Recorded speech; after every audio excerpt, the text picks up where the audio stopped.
لە 2 ساڵی کابینە نوێیەم ئیدارەی قەیرانەکانماندا و ئێستا ئیرادەی بەهێز بۆ چاکسازی و خزمەتی زیاتر هەیە. ئەمە گفتوگۆیەکی فەرمانگەی میدیا و زانیاری حکوومەتی هەرێمی کوردستانە لەگەڵ بەڕێز قوبات تاڵەبانی جێگیری سەرۆکی ئەنجومەنی وەزیران لەسەر پەیوەندیەکانی هەرێم و بەغدا و ئەو قەیرانانەی ڕوبەڕووی هەرێم و حکوومەت بوونەوە و ئەو بەرنامە و پلانانەی کە ئێستا لە نیوەی جێبەجێکردنیاندان بۆ گەیاندنی خزمەتی زیاتر بە فەرمانبەران و هاوڵاتیانی هەرێمی کوردستان و چاکسازی لە کاری کارجێڕی. لەم 2 ساڵی کابینە نوێیەمی حکوومەتی هەرێمی کوردستان چۆن ڕوبەڕووی قەیرانە گەورەکان بوونەوە؟ بێگومان دوای 2 ساڵ کاتیەوەیە خەڵک بوەستێت تەقیمی ئەم 2 ساڵەی ڕابردوو بکەین. 2 ساڵێکی قورس بووە لە ڕاستیدا لە کاتی دەست بەکاربوونی ئەم کابینەیە دوای فترەیەکی زۆر کەم هەرێمی کوردستان، عێراق، ناوچەکە، جیهان دووچاری کێشەی کۆرۆنا بوو کە ئەمە بەرۆکی جیهانی گرت. بێگومان کاریگەریش هەبوو لەسەر هەرێمی کوردستان و ئەمە کاریگەریش هەبوو لەسەر ئابووری هەرێمی کوردستان. ئەمە لە کاتێکدا کە کێشەکانمان لەگەڵ بەغدا بەردەوام بوون، فشارێکی زۆری خستە سەر هەرێمی کوردستان، بەس حکوومەت بە هەموو توانای خۆی هەوڵیدا ئیدارەی ئەم دۆخە بدات. ئێستا کۆرۆنا ماوە بەڵام خەریکە سیستەمەکە خۆی ئەگونجێنێ، حکوومەت خۆمان گونجاندووە، خەڵکیش خۆی گونجاندووە و لوکاح زیادی کردووە، مەوزوعی چاودێری تەندروستی زیادی کردووە. ئێمە چاوەڕێین کە کێشەی کۆرۆنا خەفیفتر ببێتەوە، کاریگەریەکانی کەمتر ببنەوە، تاکو بازار و تیجارەت زیاتر بکە.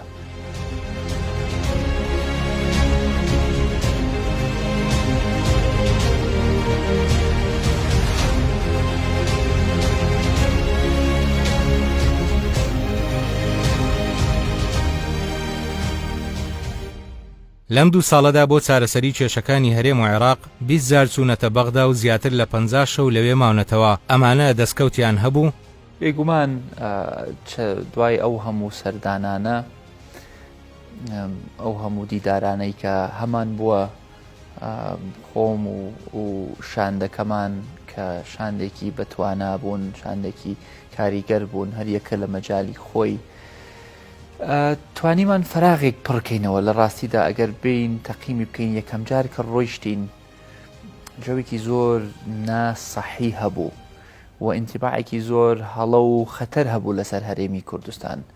و بیئەی سیاسی عێراق زۆر دژی هەرێمی کوردستان بوو و ئێمە ئیتیهامەکراین بە بەشێکی زۆری کێشەکانی کە لە جنوب و لە وەسەط و لە جنوبی وڵاتەکە ڕۆی ئەدا تا ڕادەیەک هەرێمی کوردستان ئیتیهامەکرا بەو کەم و کورتیانە. ئەو توانم بڵێم بەجهودی ماندووبوونی هەموو ئەندامانی شاندەکە توانیمان بەشێک لەو ئینتیباعە بگۆڕین، توانیمان قەناعەت بە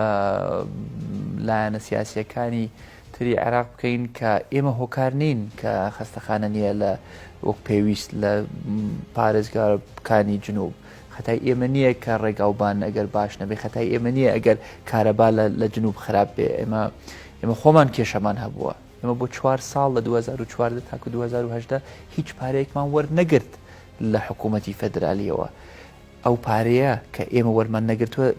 لەکوێ سەرف کراوە؟ ئەگەر بۆ مەشروعێک سەرف کراوە لە بەشەکانی تری عێراق، ئەگەر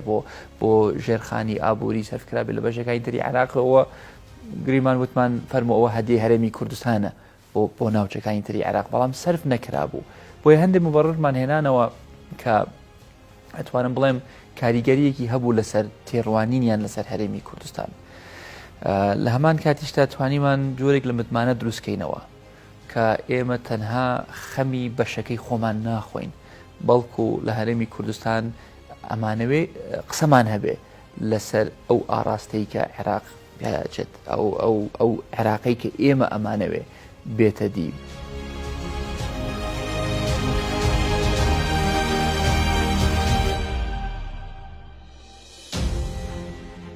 زۆر کەس پێیان وایە لە گفتوگۆکانتان لەگەڵ حکوومەتی فیدرالی تەنیا لەسەر پرسی بودجە بووە. ئەو گفتوگۆیانە ڕاستە بەشێکی زۆریان پەیوەندیان لە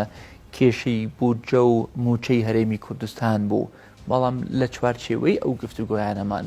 باسی سیاسەتی نەوتی عێراقمانە کرد، باسی سیاسەتی ئەمنیمانە کرد، باسی سیاسەتی نێودەوڵەتیمانە کرد. بۆیە پەیامێکمان گەیاند کە ڕاستە ئێمە مهتەمین بە دەستور، مهتەمین بە جێبەجێکردنی دەستور، مهتەمین بە حەق و شایستەکانی کۆمەڵانی خەڵکی کوردستان، بەڵام لە هەمان کاتیشدا تەنها ئەوە نییە ئێمە خەمی خۆمان بخۆین قیروسیا بۆ بەشەکەی تر، نەخێر. ئێمە ئەو پەیامەمان گەیاند کە ئێمە ئەمانەوێ کاریگەریمان هەبێ لەسەر عێراقێک کە بەرەو دیموکراسیەت بچێت، بەرەو موسساتی بچێت، عێراقێک کە خەتەر نەبێت لەسەر خۆی، لەسەر ناوچەکە، لەسەر هەرێمی کوردستان. بۆیە ئەمانە هەندێک لەو دەستکەوتانن ئەتوانم بڵێم کە ڕەنگ بێ نەتوانی زۆر بەرجەستە نەبن، بەڵام ڕەنگ بێ لە قۆناغی داهاتوو ڕەنگ بداتەوە. بێگومان ئەوەی کە زۆر دیار بوو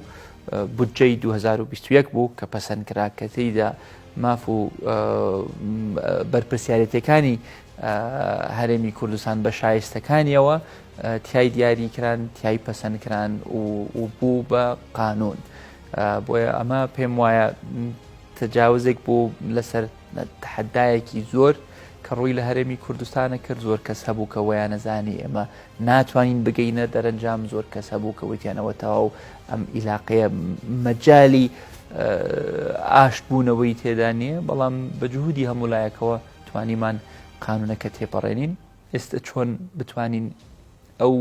جە و کەش و هەوایە ئیجابیەی کە دروست بووە چۆن بتوانین ئیستیسماری بکەین، چۆن بتوانین پەرەی پێ بدەین، چۆن بتوانین وا بکەین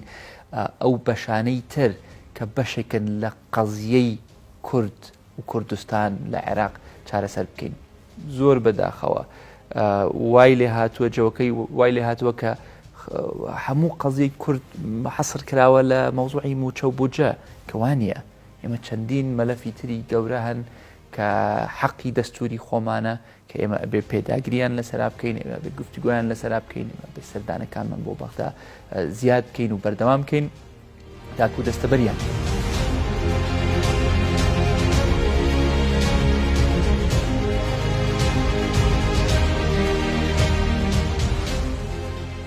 لە گفتوگۆکانتاندا چیتان بۆ پرسی مادەی 140 و گەڕانەوەی ناوچە کوردستانەکانی دەرەوەی ئیدارەی هەرێم کردووە؟ مادەی 140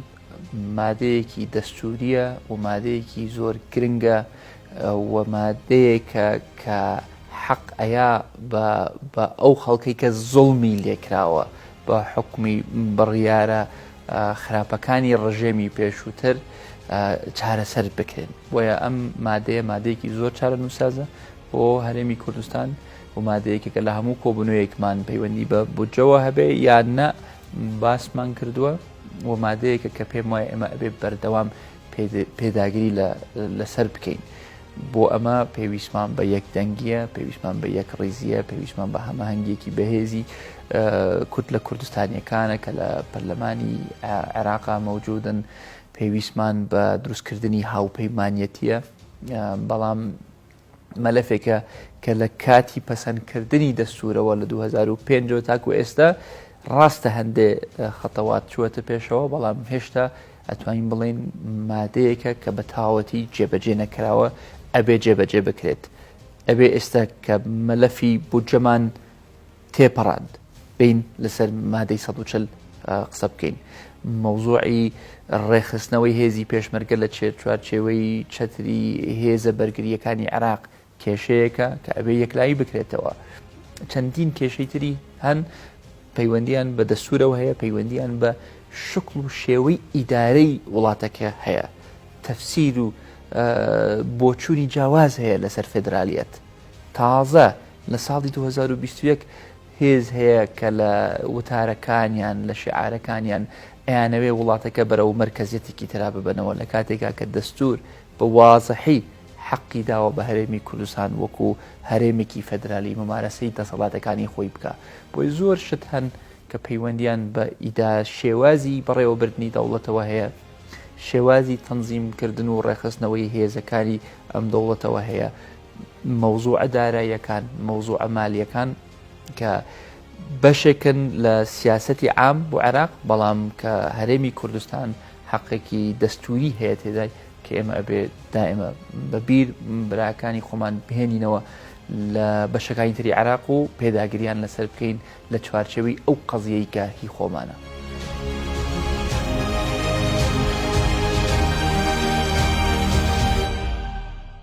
پرۆسەی پرۆگرامی بایۆمەتری کە چەندین قۆناغی پرۆسێسی بە ئەلیکترۆنیکردنە بەکوێ گەیشتووە و چیترتان پێوە زیاد کردووە؟ پرۆگرامی بایۆمەتری کە لە 2016 دەست پێکرا دەتوان بڵێم لەم کابینەیە دەستمان کرد بە جێبەجێکردنی قۆناغی دووهەمی ئەم بەرنمەیە. بەشی یەکەمی بەرنمەکە بریتی بوو لە تۆمارکردنی موچەخۆرانی هەرێمی کوردستان، واتە هەر کەسێک کە موچە یان منحەیەک لە حکوومەتی هەرێمی کوردستان وەرەگرێت چ کاتی بێ چ دایمی بێ تۆمارکرا لەم بەرنمەیە.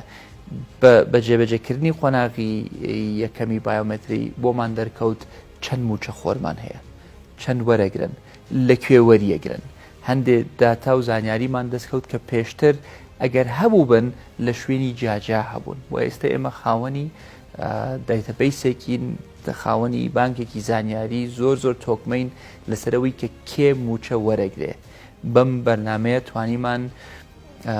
بڵین بندیواری کە بڵین یەکێک وەهمی بێ، موچەخۆرێکی وەهمی بێ نەهێڵین، چونکە ئەگەر وەهمیت و نیت ناتوانی بی خۆت تۆمارکەی. توانیمان بۆمان دەرکەوێ کێ بە نایاسایی زیاتر لە یەک موچە وەرەگرێت. بۆیە بەم داتایە توانیمان بەرچاوڕوونیەکی زۆرمان هەبێت لەسەر ئەوەی کە کێ بە فعلی موچەخۆری هەرێمی کوردستانە. لە قۆناغی دووهەمی ئەم بەرنمەیە کە لەم کابینەیە کەوتووەتە بواری جێبەجێکردن، ئێمە ئەتوانین بەم داتایە میلاک ڕێکخینەوە، بەم داتایە ئەو میلاکەی کە هەمانە کاراتری بکەین لە ناو دام و دەستگاکانی حکوومەت، بەم داتایی کە هەمانە بتوانین کە میلاکمان ڕێخستەوە بتوانین بۆ نمونە هەر موچەخۆرێکی هەرێمی کوردستان ئەژمارێکی بانکی بۆ بکەینەوە. ئێستا ئێمە ژمارەی کەسی بێهاوتامان دابش کردووە بەسەر هەموو فەرمانبەرێکی شارستانی. لەم پرۆسەیەدا ئێمە ئەتوانین بەکردنەوەی هەژماری بانکی بۆیان بە سیستمێکی ئەلکترۆنی موچەکەیان پێشکەش بکەین. ئەمە یەک. دووهەم، بەم ژمارەی کەسی بێهاوتاییە ئێمە ئەتوانین هەندێک خزمەت گوزاریان پێشکەشکەین، چه خزمەت گوزاری تەندروستی بێ، بیمەی تەندروستی بێ، دەستەبەری کۆمەڵایەتی بێ، بناغێکە بۆ بەرەو ئێلکترۆنیکردنی حکوومەتەکەمان، بەرەو ئەوە بین کە ببین بە خاوەنی حکوومەتێکی ئێلکترۆنی، بە ڕێخستنەوەی میلاکاتەکەمان، بە دیجیتالکردنی میلاکی خۆمان، بە ئێلکترۆنیکردنی شێوازی مامەڵەکردن لەگەڵ ئەو موچەخۆرانی ئێمە و میلاکەکەی کە هەمانە ئەتوانم بڵێم چاکسازیکی زۆر گەورەیە کە توانیمانە تاکو ئێستا دەستی پێ بکەین و ئینشەڵڵا بیگەینە ئەنجام.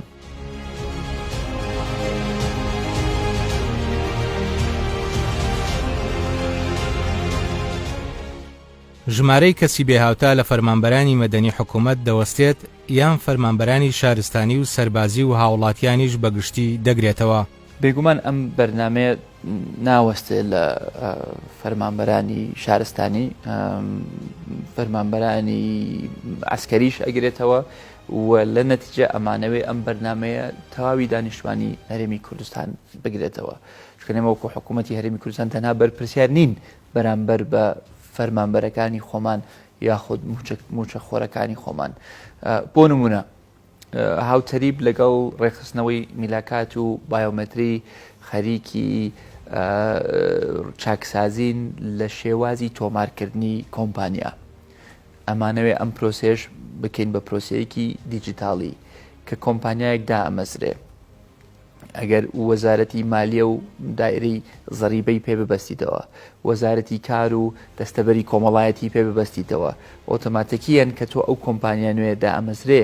ئەو وەزارەتانەی پێ بەسراونەتەوە هەمووشی لە ڕێگای سیستمیکی ئێلکترۆنی بکرێ، هاوشێوەی بایۆمەتری یان گونجاوتر بێ بۆ کەرتی تایبەت. تۆ لەو کاتەی هەر کۆمپانیایەکە دائەمەزرێ ژمارەی بێهاوتایی خۆی وەرەگرێ وەکو ژمارەی باج. لە هەمان کاتە هەر کارمەندێک کە لە کەرتی تایبەت ئیش بکە تۆمارەکرێت لای حکوومەت، ئەو کاتە حەقی هەیە بۆ مەوزوعی دەستەبەری کۆمەڵایەتی بۆیە ئەم خزمەتەی کە ئێستا دەستمان پێ کردووە بۆ کارمەندی حکومی زۆر بە ئاسانی و بەرنامەشمانە بگوازرێتەوە بۆ ئەو کەسانەی کە لە کەرتی تایبەتە ئیشەکەن هەم بۆ زانیاری مهمە هەم بۆ ئەوەی معلوماتێکی ڕوونترمان هەبێت لەسەر قووەت و توانای کەرتی تایبەت هەم ئەو کاتە ئەتوانین ئەو خزمەت گوزاریانەش بگەێنینە ئەو کارمەندانەی کە لە کەرتی تایبەتە هەیە بە تایبەت کە پەیوەندی هەیە بە خاننشینی و مافی ئەو کەسانەی کە لە بازاڕی کار و لە کەرتی تایبەتە ئیشەکەن ئەمانەوێ هاوسەنگی ڕێک ڕابگرین لە بینی هێزی کار لە ناو حکوومەت و هێزی کار لە ناو بازاڕی کار و کەرتی تایبەت ئێستا زۆر ناهاوسەنگە هەموو هێزەکە لای حکوومەتە بۆ چکە لە ناو حکوومەت ئیمتیازێکت هەیە تەقاعدیت هەیە و هەندێ ڕنگ بە ئیلتیزامات بە شێوازێکی جیاواز بێ لەسەر کارمەندێکە لە ناو حکوومەتە ئیشەکە بەڵام کارمەندێکە لە کەرتی تایبەتە ئیشەکە ئیمتیازێکی ئەوتۆی نییە و زەمانێکی نییە کە پارێزراو بێ بۆیە کە تۆ توانیت هەندێ ئیلتیزامی بۆ دابین بکەی هەندێ حەقی بپارێزی زەمانێکی هەبێ کە ئیشەکەی بە ئاسانی لە دەست ناچێت بێگومان وا لە خەڵکێکی زیاترەکە ڕوو لە کەرتی تایبەت بکەن بۆ دامەزراندن بۆیە ئەمانە هەمویان خەریکە حکوومەت دامەزراوەکانی حکوومەت ئەبەستینەوە بە یەکتری تاکو وەکو یەک جەستە ئیشکا نەک دەستی چەپمان لە لایەکەوە ئیشکا و دەستی ڕاست بە شێوازێکی در بەبێت تەنسیق لەگەڵ یەکتری ئەمە یەکێک لە ئەولویەتەکانی ئێمەیە لە بەرنامەی چاکسازیمان و دڵنیام ئەگەینە ئەنجام چەند ساڵێکە دەستان بە بەرنامەی خزمەت کردووە و لەسەر پۆرتاڵێک شێوازی ئەو خزمەت گوزاریانەتان دیاری کردووە کە حکوومەت پێشکەش بە تاچی دەکات ئێستا گەیشتونەتە کوێ لەم بەرنامەیەدا بەرنامەی خزمەت لە 2010 ڕاگەیاندرا کە ئەمە زۆر بە وازەحی ڕێک پەیوەندی بەناوەکەی خۆیەوە هەیە خزمەتە خزمەتکردنی خەڵکی کوردستانە حکوومەت ئیشی چییە تاکە ئیشی هەوەیە خزمەت بگەێنێ بە دانیشتوەکانی خۆی جا چه مواتنی خۆی بێ چه خەڵکی بیانی بێ بۆ ئێمە هاتین لەم بەرنامەیە هاتین تەقیمێکی ئەو خزمەت و خزمەت گوزاریانەمان کرد کە حکوومەت پێشکەشیەکا بە هاوڵاتیان هاتیم زانین لە هەموو وەزارەتەکانمان پرسیارێ چیەکەن وە چۆن دەیکەن وەتوانیمان هەموو زانیاریەکان کۆ بکەینەوە و ئەو زانیاریانەمان خستە ناو پۆرتاڵێکی ئۆنلاین دیجیتال ئێستا کە ئێستا بڵێن ڕاگەیەندراوە و حکوومەت بێجگەرە لە خزمەتە گشتیەکان وەکو ئەمنیەت و کارەبا و ئاو 405 خزمەت ئەگەیەنە کە خزمەتی تاکین لە بینی حکوومەت و تاکێکی هاوڵاتی ئەمە لێرەدا هاتوین ئەم خزمەتانەمان هەموو پۆلێن کردووە دابشمان کردو بەسەر هەموو وەزارەتەکان داوامان لە هەموو وەزارەتێک کردووە لە پێناوی باشترکردنی ئەو خزمەتە لە پێناوی خێراتر گەیاندنی ئەو خزمەتە لە پێناوی شەفافترکردنی چۆنیەتی گەیاندنی ئەو خزمەتە بێن ئەو هەنگاوانەمان بۆ کەم بکەنەوە ئەگەر خزمەتێک بە دە هەنگاو بە دە قۆناغ بە دە واژوو جێبەجێ ئەکرێ داوامان لە وەزارەتەکان کردووە کەمی بکەنەوە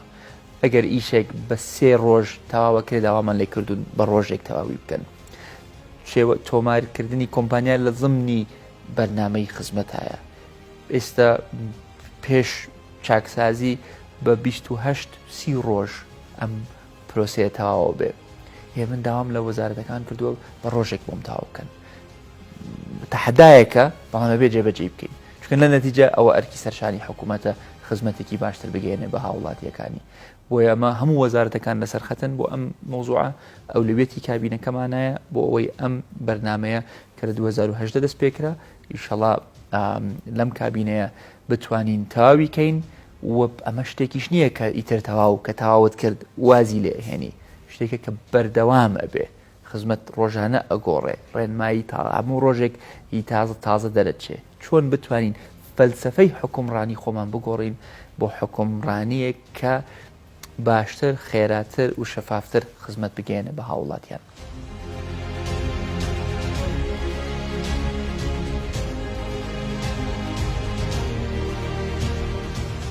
کەوا بێت لەسەر بنەمای بایۆمەتری و کەسی بێهاوتە و بەرنامەی خزمەت ڕۆتین زۆر کەم دەبێتەوە و ئەمەش سوودی دەبێت بۆ هاوڵاتی. وڵا ئێمە داوا ئەکەین ڕێژەیەکی زۆر کەم بکاتەوە، هیچ معنایەکی نییە حەڤە هەنگاوی پێویست بێ بۆ نوێکردنەوەی مۆڵەتی شۆفێری، هیچ معنایەکی نییە. مۆڵەتی شۆفێریت هەیە ئەتەوێت نوێی بکەیتەوە، پێم وایە بە دووسێ هەنگاو ئەتوانی ئەو پرۆسەیە کۆتایی پێبێنی. هەندێکی لە سەلاحەتی وەزارەتەکان خۆیانن بە گۆڕینی ڕێنمایی ئەتوانین قۆناغێک کە بە 10 ڕۆژەکە بیکەی بە ڕۆژێک بە 20 هەنگاو و 20 سەردان و 20 واژوو ئەتوانی بیکەی بە 2 یان 3. ئەوەی کە لە دەسەڵاتی وەزارەتە داوامان لە وەزارەتەکان کردو خۆیان ئەو دەسەڵاتی خۆیان بەکاربێنن کەمی بکەنەوە. هەندێکی لە دەرەنجامی پەیڕەوە یان بڕیارێکی ئەنجومەنی وەزیرانە و دوای خۆمان وەکو ئەنجومەنی وەزیران ئەتوانین بڕیاری لەسەر بدەین. بەڵام هەندێکی پێویستی بە گۆڕینی یاسایە، چونکە هەندێک لەو ڕوتینە لە یاساکانەوە شۆڕکراونەتەوە، چه پەیوەندی بە ڕەزامەندی سیندیکا و هەندێک لایەنی دەرەوەی حکوومەتەوە هەیە، چه هەر ئەو ڕوتیناتی کە ڕەبتی هەیە بە حەجمی هەیکەلیەتی حکوومەتەکەمانەوە، ئەوە ڕەنگ بێ ئاڵۆستر بێ، بەڵام هێشتا ئەبێ هەنگاوی بۆ بنین و هەنگاویشمان بۆ ناوە. بۆیە ئەو سێ دەسەڵات هەیە، ئەبێ دەسەڵاتی خۆمان بەکاربێنین، وەزارەتەکان، ئەنجومەنی وەزیران و لە کوێش پێویست بوو قانون بگۆڕین. ئەم بەرنامانە و بە ئەلیکترۆنی کردنانەش پەیوەندیان بەڕێخستنەوەی میلاکات هەیە؟ پرسیارێکی زۆر بەجێیە، چونکە ڕێک ڕەبتیان هەیە بە یەکەوە کە تۆ خزمەتەک دەستکاری خزمەتەکەت کرد، ڕەنگ بێ پێویستت بە 10 موەزەفی جا نەبێ بۆ ئەوە یەک خزمەت بگێنێ. تۆ ئەو هەنگاوت کەم کردەوە، کردت بە 5 هەنگاو، ڕەنگ بێ ئەو کاتە پێویست بە 5 مۆزەف بێ بۆ ئەوەی ئەو خزمەتە گەێنێ. بەڵام من دڵنیام لە شوێنی تر بۆشایی هەیە،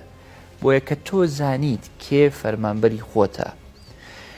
لەکوێ دەوامەکەن، کە میلاکی وەزارەتەکانت ڕێخستەوە لەسەر ئەساسی ئەو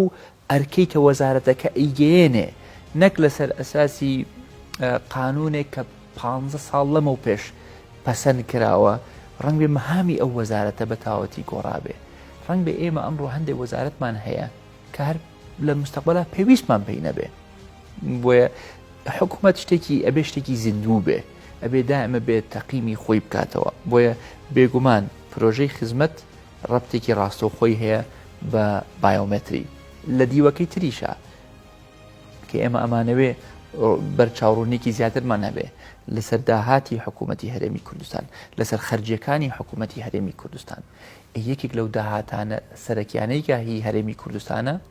لە دەرەنجامی ڕسوماتە. حکوومەت ڕسمێک تەقدیمەکە، خزمەتێک تەقدیمەکە لە بەرامبەر بە ڕسمێک. تۆ کە ئەو خزمەتت ڕێک خستەوە، ئەبێ ڕسمەکەشی لەگەڵ ڕێکخەیتەوە. ئەو ڕسومەی کە ئەمڕۆ وەریەگری ئایا پێویستەکە وەریگری یان نە، ئایا زۆرە یان کەمە. ئێمە هەندێک جار لە پێناوی زیادکردنی داهات ڕسوماتمان زیاد کردووە،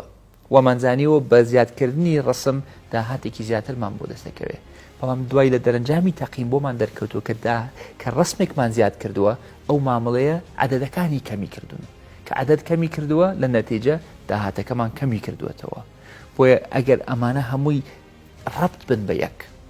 حکوومەتێکمان هەبێت کە بە فعلی یەک حکوومەت بێ، کە وەزارەتەکان ئاگایان لە ئیشوکاری یەکتری بێ،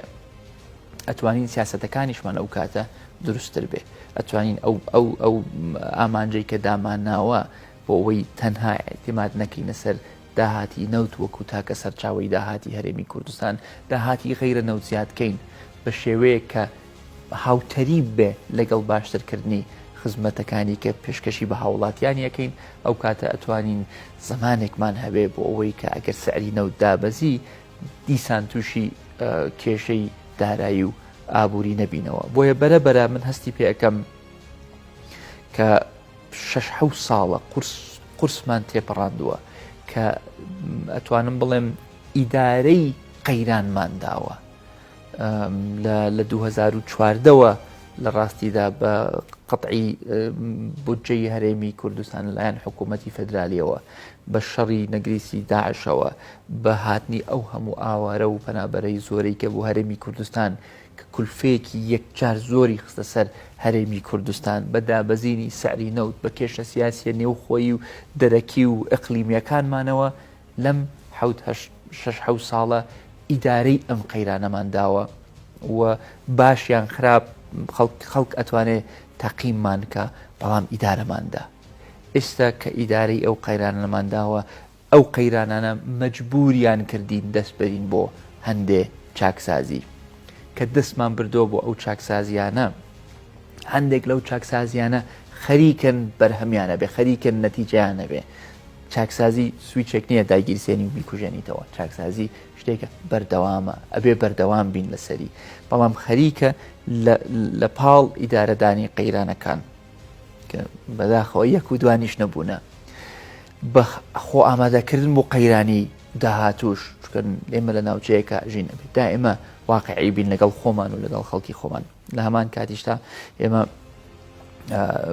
ئەم چاکسازیەمان بەرەبەرە پێی خۆی بگرێت کاریگەری مالی هەبێ کاریگەری ئیداری هەبێ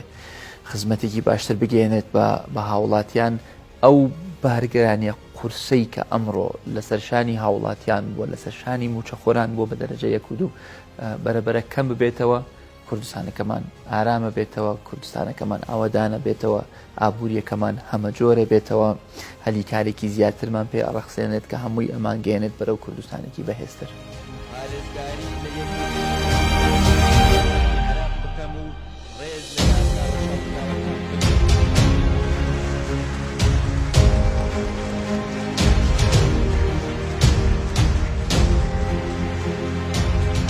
ئەگەر خۆتان نمرەیەک بدەنە خۆتان بۆ ئەم 2 ساڵە ئەوە ئەو نمرەیە چەندە؟ من ئەو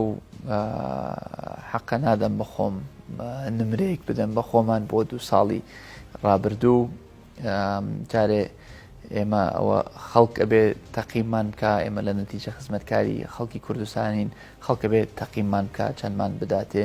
بەڵام ئەگەر نمرەیەکی کەمیشمان بدەنێ ئەوەی ئیش بکەین بۆ ئەوەی ئەو نمرەیە زیاد بێ ئەگەر بە ویژدانەوە تەقیمی خۆمان بکەین ئەبێ بزانین کە ڕاستە کێشە هەن بەڵام هەندێک لەم کێشانە لە دەرەوەی ئیرادەی خۆمانە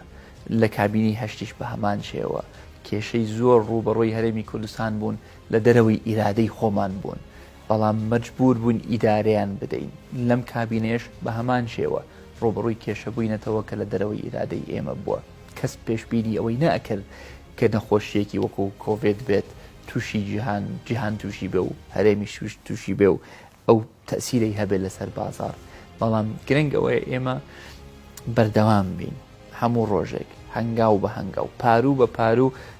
بچین بەرەو پێشەوە بەرەو جێبەجێکردنی ئامانجەکانمان بەرەو جێبەجێکردنی استراتیجی خۆمان کە چاکسازیە بە ڕێخستنەوەی میلاکاتە بە دیجیتالکردنی حکوومەتە بە ئلکترۆنیکردنی خزمەت گوزاریەکانە بە گەیاندنی خزمەتێکی باشترە بە هاوڵاتیان بۆیە 2 ساڵ ڕۆیشت 2 ساڵ ماوە و من دائمە گەشببینم بەڵام پێم وایە ئیرادە هەیە بۆ ئەوەی بەردەوام بین لەسەر ئەم چاکسازیانە.